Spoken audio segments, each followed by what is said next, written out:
Greetings and salutations to you all once again. It is I, the Ravenous Spectre, and today we're just going to do a little bit of a really quick pickups video. I ended up finding some really good deals here over the past few weeks, so I wanted to go ahead and showcase them. To really go ahead and put it into perspective here real quick, I also ended up picking up a PlayStation Classic. I know a lot of people had their qualms with it as well as I did myself, but the fact of the matter is that I got it for like $30 at Best Buy, so I figured that was worth it. On top of the fact that I'm going to try to mod it, or I'm going to try to get some extra games on there, so on and so forth, considering Sony just tried to do a cheap cash-in with the system, and we know that from everything that's been explored about it. But I figured for 30 bucks, you know what? To put it all into perspective, I think it was probably worth it. So I don't have the box here just yet. It's at the other end of the house, and I didn't feel like getting it. So if you look up a picture of what the the PlayStation Classic looks like, then you'll pretty much get an idea of what it is. But the first one we have here is Valkyrie Profile Covenant of the Plume for Nintendo DS. I used to have this, and then I sold it because I was an idiot. But it's a strategy RPG based upon the Valkyrie Profile series, and to be perfectly honest, I always liked that series, and I really do wish that we would get another one. But it's not complete. It doesn't have the booklet in it or anything like that. It just has the game itself. But got back to playing it and been liking it, so yeah, definitely want to look out for it, especially knowing how cheap I got it for, which was like 10 bucks. You would figured something like that would be really expensive knowing how the Valkyrie Profile games are. The next one we have here is Tunnel B1 for the original PlayStation, and man, that's a cover right there. But this is some type of like first person like guiding through a tunnel, blowing up stuff kind of thing, but I figured for like $7 it would have been worth it. Yeah, the footage and stuff I saw of it was pretty sweet, so I said, yeah, you know what, I'm going to go ahead and I'm going to go for it. So there we go. Oh, there we go. WWF in your house. There goes the neighborhood. Good God, I remember that. Those were the days. Anyways, but yeah. Haven't got around to playing it just yet, but saw enough footage of it. The next one we have here is for PSP. It's called Jacandia. In a way, I kind of regret getting this, but I only paid like, I don't know, between $7 and $10 for it or something like that. But it's like a side-scrolling, timed action kind of game, and it was one of those rare kind of games that I've never seen before. It's not common or anything like that, so I figured I would go ahead and end up picking it up. But yeah, there she blows. But yeah, been haven't gotten around to playing it just yet. Focus! Focus. Focus. There we go. But anyways, yeah. So, next one that we have here is Batman Arkham Origins Blackgate. Some people like this, some people didn't like this, but I figured, considering I paid like between $7 and $10 for it, I couldn't complain. But yeah. Next one we have here, nope, I already showcased that one, is Etrian Mystery Dungeon, and this has been one of those series that I've really kind of kept myself from bothering to play, but this kind of had a new spin on it, so I wanted to give it a shot, and I got it for like $10. So I figured, you know what, I'm going to go ahead and check it on out, and hang on a damn second. But anyways, yeah, so this also came with a little booklet here, and it also came with a soundtrack in it, and I think I may already have this soundtrack that I had already gotten at this, the same store that I got this from is the same place I ended up getting the soundtrack from. I think I already have this one. I'm not really sure because it was being sold separately from the game, because I really couldn't get into the game itself or the game series, knowing how challenging it can be from time to time. But I said, well, what the hell. I'll go ahead and dive in for $10, put a little bit of time into it, and it seems pretty sweet, and it kind of got me interested in wanting to try out the rest of the series. So I'm definitely going to end up doing that at some point. The next one we have here is Assassin's Creed 3, the Remastered Edition, which also comes with Assassin's Creed 3 Liberation.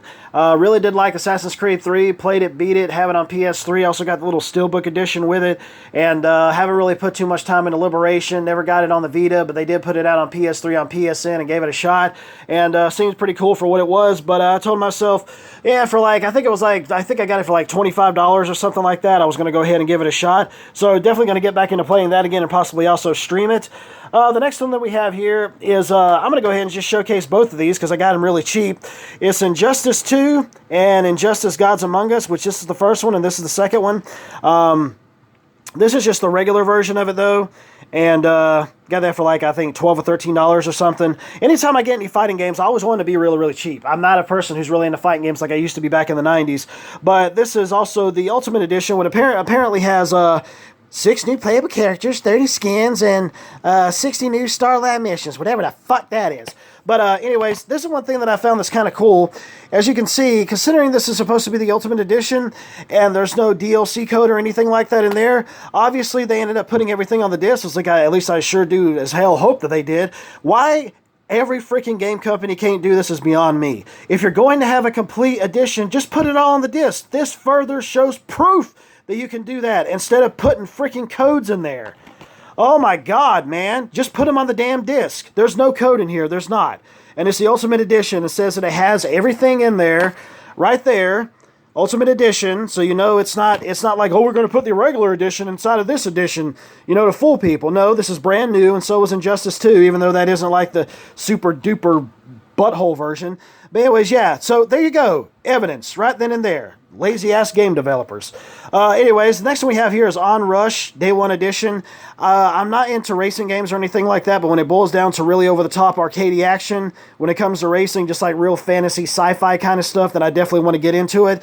Really fun game that you can get into and play with some friends and get around and just having a good old time with. And that's what I did with it. I sure damn did. I ain't played much of it lately because I've been playing other damn JRPGs. I've been taking up my time.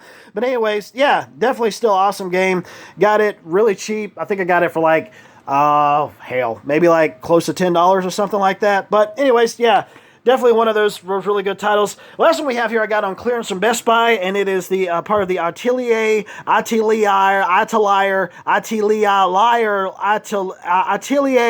series.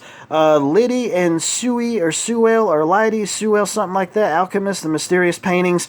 And I got it for clearance. I think I got it for like $12 or something like that. But this has been one of those series that I've been kind of interested to want to know about. I had one back on PS3, but didn't really put too much time into it. And honestly, man, like this game, this whole series in general has an assload of like different titles. I was talking it over with a friend of mine, the Jokester on YouTube. Go check him out.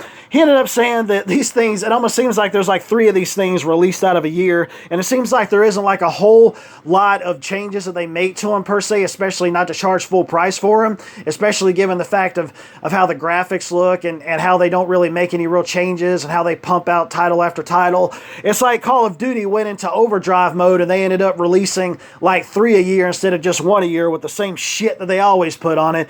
But I wanted to go ahead and give it a shot considering it was on clearance. Haven't really put too much time into it just yet, but I'm definitely going to do that and see how it holds my attention and just go from there. And see if the rest of the series can possibly hold my attention, if this one does. But anyways, that's some of the pickups that we got here. And yeah, I just kind of threw them all over the place as I was talking about them. But you know what? That's life. And I'll end this like I always do. Later, taters!